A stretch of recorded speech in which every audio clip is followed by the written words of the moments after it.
thrilled and honored to have kicking off hour number 2 right here is the chairman and CEO of the Kansas City Chiefs, the two-time defending world champion Kansas City Chiefs.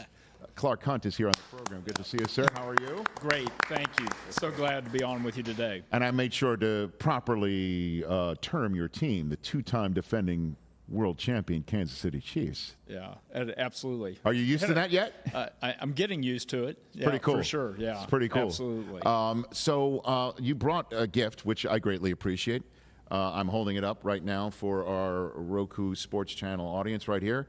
It is a back-to-back Kansas City Chiefs Kingdom flag. Okay. Yeah, and so we have a little tradition here in Kansas City where we sell those flags typically on the Friday before the season opener, but more recently on what we call Red Wednesday, since we've been playing the the season opener on Thursday. Yes. And we raise money for the Ronald McDonald House. That's awesome. Through the sale of those flags. And over the last 11 years, we've raised $5 million to support such a great charity that does such important work. Yeah, and obviously I'm sure you enjoy Red Wednesdays almost as much as Red Fridays, but maybe a little bit more so. Yeah, no, absolutely. I was out there bright and early this morning at a McDonald's selling those flags, and the fans are ready to go. I'm sure they must be. What's the first Chiefs game you can recall going to? So this is not a great answer, but it's the truth. Okay. Sure.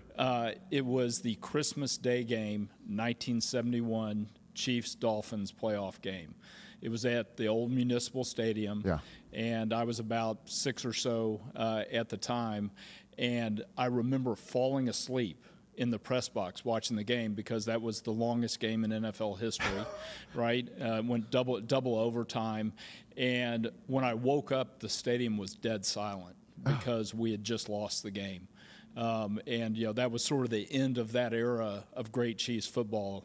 We'd been to Super Bowl I, Super Bowl IV, and that group of players had started to get a little bit older, and unfortunately we weren't able to get back. Had your dad already coined the term Super Bowl by that point? He had.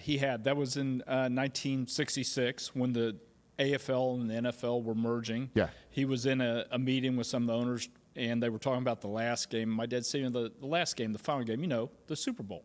He just threw it out there, and the other owners looked at him. Just casually? Yeah, just casually. Just popped into his head, right at that moment. And nobody thought a lot about it, but they started referring to the game as the Super Bowl.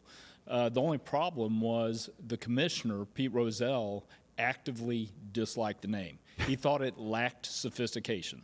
Those were his words. Wow. And that's why the first couple of games were called the AFL-NFL World Championship game. Right. And it wasn't until Super Bowl III that the league relented and adopted Super Bowl because everybody, fans, media, they were all calling it the Super Bowl, so the league finally went in. So it was basically Rozelle just couldn't resist it anymore because it had already been adopted, pretty much? Yeah, that's exactly right. Wow. Yeah.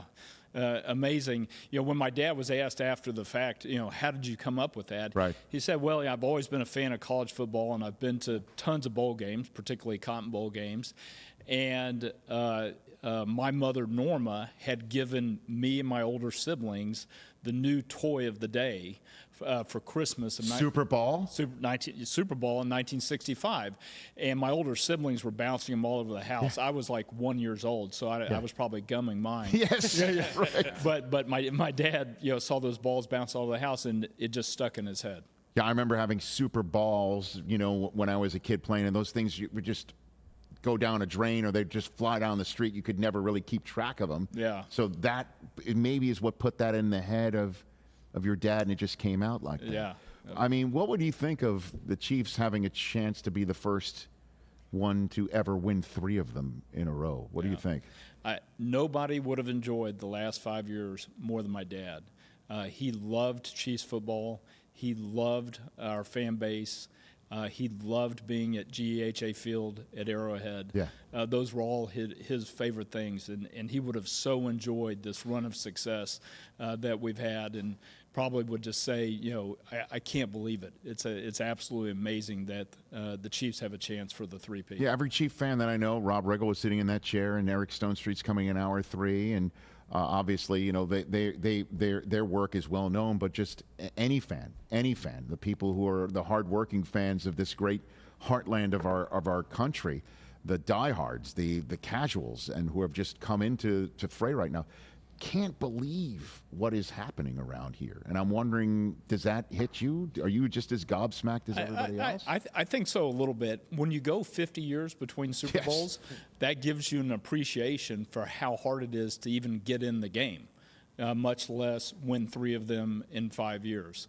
So I think every Chiefs fan has a healthy appreciation for just how special this time period is, and we're certainly not going to take it for granted. Right, and you were also to a Super Bowl in that 5-year period as well. So it's not like you've won 3, but you've been to 4.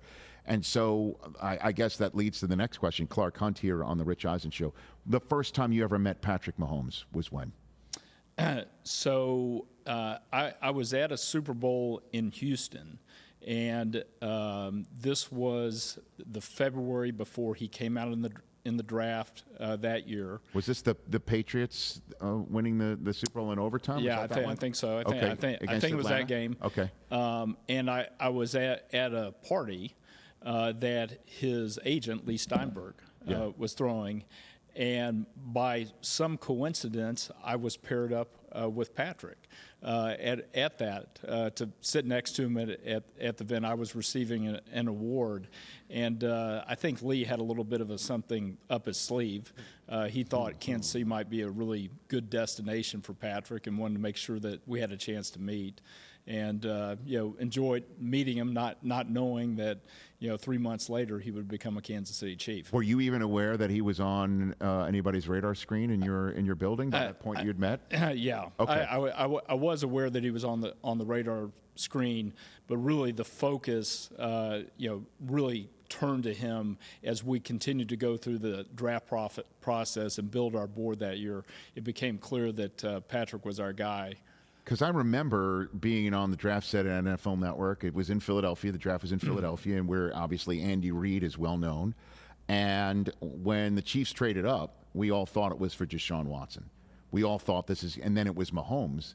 And everybody kind of looking around going, that's an interesting take right there. What did you think led to everybody say Mahomes was your guy? Like what was that moment, do you think, for you? Well, I think it was really the work that Brett Veach, who's now our general manager, had done on Patrick over an 18-month period. And he every week would go into Andy's office and put a tape on Andy's desk and say, hey, you got to watch what Patrick did at Texas Tech this week. It's unbelievable. And after enough weeks of that, Andy was like, yeah, I get it. And so we continued to go through the process. He had a great visit here, really impressed the coaching staff, our personnel department, and we sort of knew at that point, he was our guy. And there were 3 really good quarterbacks coming out that year, and so a lot of people had Deshaun, higher, but our guys really thought that Patrick was unique and that Andy was the right coach to really unlock his special talent. And I think that's played out over the last 6 or 7 years. I can confirm that. Yeah. That has absolutely played out. And then the ascension of Kelce as well. I mean, because we were just talking about it yesterday. We had Travis on our show, Clark Hunt, the chairman and CEO of the Chiefs here on the Rich Eisen Show in Kansas City. We had Travis on the show yesterday, and we were reminiscing about the first time that he was on, which was 2018. And he was, the guy who was wearing 87, which was, Gronk's number to a lot of us in the media, who had a really nice game as a tight end with some high ceiling ability. A little bit of a hothead, where Andy had to kind of take him aside every now and then. And to see him develop into a Walter Payton Man of the Year, first ballot Hall of Fame, and as I called him, first gentleman of pop culture now, is a remarkable transformation. And I'm wondering what about your position in seeing what Travis Kelce has become in your world? Well, he and Patrick are so special together. I think they each complement the other so well, and we certainly wouldn't be the team we are without both of them. But you're right about his career.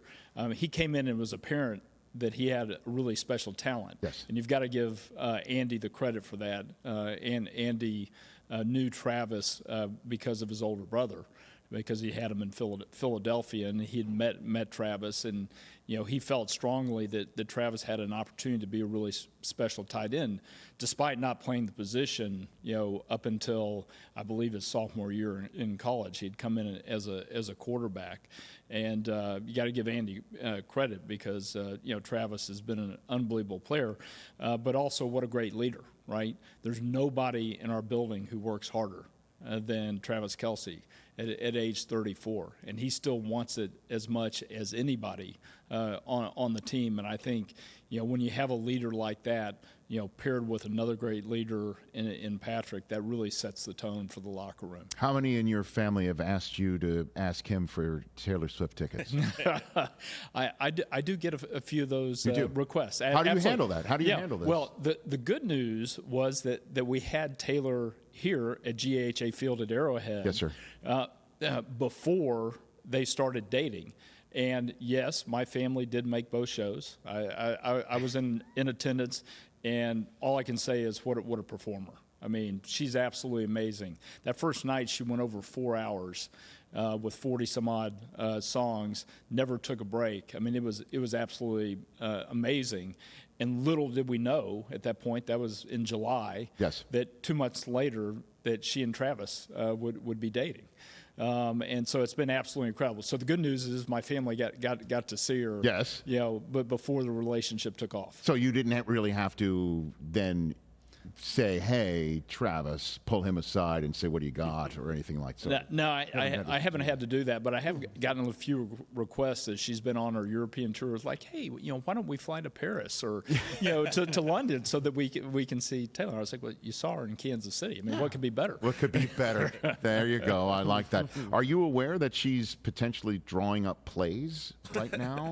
I've heard the rumor, yeah. And actually, Travis did say yesterday that she is, because her attention to detail that she has brought to her professional career, the GOAT, if you will, of that career. Yeah.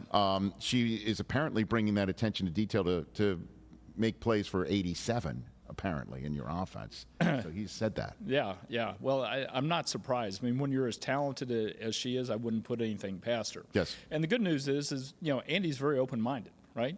He lets the players suggest plays throughout the season, and they'll work on them and put them up on the board. So I could see Andy being open to it. So you as the chairman and CEO of the Kansas City Chiefs, you're cool with this sort of thing? Yeah, I am. I will say that Andy's fond of saying that he has a 51% vote on what actually goes in the game plan. So I know if she draws something up for us, it's going to be great, and Andy's going to vet it. So how much do you insert yourself into football operations and things of that nature? I'm involved enough to know what's going on, but also fairly hands off. I believe that you hire the best people, and set the vision for them, give them the resources they need to be successful, and then turn them loose. And it's my responsibility just to know what's going on so that I can evaluate them. And obviously, both Brett Veach and Andy Reid have done an amazing job. So you obviously it's working. But your philosophy to delegate, because obviously many other of your fellow members, some of them do not have that same point of view. Yeah, that's exactly right. And there are a lot of different ways to be successful in the NFL. There's not only one model that works that can have success, but I feel that we're better leaving it to the guys who've dedicated their entire professional career to coaching or personnel, right? They're going to be better at what they do than if I get involved. If you could change a rule in the NFL, what would it be? Well, I think the funny answer to that, since we have such a special quarterback, is that we should put flags on the quarterback. Nice. I like it. Right, yeah. Well, there is a flag football quarterback who thinks he's better than your quarterback. I don't know if you saw that. Somebody who's playing on the flag football team for potentially the USA that's coming up in the Olympics. But all that said, outside, like, do you have a rule that you're sitting there and you're at your position watching the game, you go, I'd like to change that? Yeah, well, I think the NFL has tackled one of the rules that needed to be changed, which is the kickoff rule. I'm excited about it. I think it's a little bit of an unknown. We saw how it played out a little bit in the preseason, but I think everybody was being a little bit coy in terms of what they showed. So it's going to be interesting and I think fun for the fans to see how the new new kickoff rule impacts the game. I know my dad would be a huge fan of it. Why? Because he was always about the fans, right? Yeah. And this is going to bring more excitement to the game. You think that? You don't think that defensive-minded coaches would just say, to heck with it, let's just pound it through the end zone. I'll play 70 yards of defense. I don't want to have somebody like, say, Xavier Worthy. I'm not saying that's going to be his role, but you obviously must know what your team is cooking up, and it's already established, very inventive. You think that there will be returns? You don't think there's going to be a ton of defensive coaches that just want to play 70 yards of defense? I think it'll evolve over the course of the season, right. And I think certainly in game you're going to see some of that, based on the situation in the game. If you're up a couple of touchdowns, probably makes sense to give the team a touchback and let them start on the 30 and not risk the big return. But I think some of the special teams coordinators, including Dave Tove here in Kansas City, yeah. they're going to be interested in trying to pin teams. So I think we're going to see more returns. You do think so? I think there'll be more returns, and if there's not, there'll be some adjustments to the rule in the offseason. But not during the season. Not during the season. You're not into that idea of changing anything during the season. No, that's not competitively fair. Okay. Yeah. And so, how about I'll give you an idea? I'm going to go there. It's got one of the 32 members right here in the National Football League. I cannot stand the rule where if the ball is fumbled into and through the end zone. Oh, goodness. I'm going there.